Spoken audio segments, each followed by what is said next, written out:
Olá, tudo bem? Você é muito bem-vindo ao Momento Wi-Fi Cell de hoje e o texto para nossa reflexão está em Efésios capítulo 5, versículo 1, que diz o seguinte: Sejam imitadores de Deus, como filhos amados. Você sabe o que é um mimeógrafo?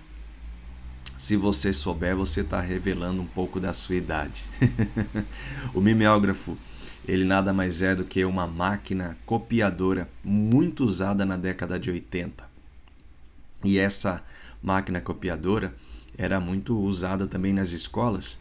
E eu lembro de realizar provas mimeografadas, né? E quando elas chegavam na sala de aula, elas vinham com aquele aroma do álcool que era utilizado para poder fazer a cópia, né?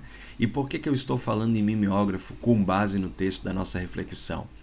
É que quando Paulo diz para que sejamos imitadores de Deus, a palavra grega, traduzida aqui por imitadores, é a mesma palavra que tem como base ao que conhecemos como mimeógrafo, ou seja, Paulo está pedindo para que sejamos uma cópia de Deus, que sejamos semelhantes a Ele. Em que contexto? A semelhança de impecabilidade, porque Ele é um Deus santo?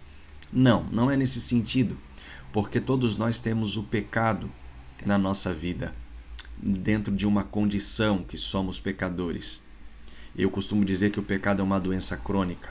Por mais que a gente faça uso do coquetel, a gente pode viver como se não tivesse a doença, mas a doença ela está ali ainda. Então não é nesse contexto que Paulo está dizendo para a gente imitar a Deus no ponto de nunca mais cometer pecados, porque assim ele estaria indo para um perfeccionismo e a Bíblia não ensina isso.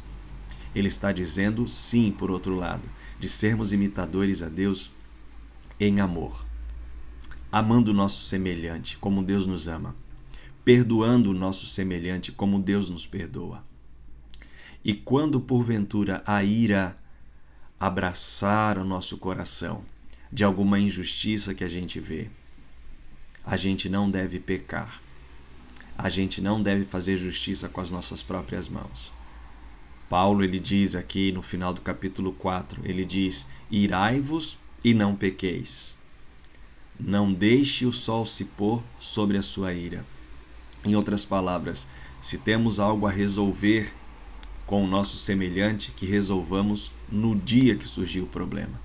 Não deixe se avolumar, não deixe criar uma bola de neve, que isso pode trazer mais dificuldades para o seu relacionamento. Deus, o que ele tinha para resolver, ele procurava resolver logo. Deus prometeu que um dia ele vai resolver o problema do pecado. E você pode perguntar, então por que Deus já não resolveu logo isso? Ele não resolveu logo porque ele não quer que nenhum pereça, mas que todos venham ao arrependimento. E enquanto ele não vem, ele está chamando pessoas para viverem e seguirem o seu amor. E por isso esse apelo hoje para mim e para você, para que sejamos imitadores dele, como filhos amados. Que você tenha um ótimo dia e que Deus te abençoe.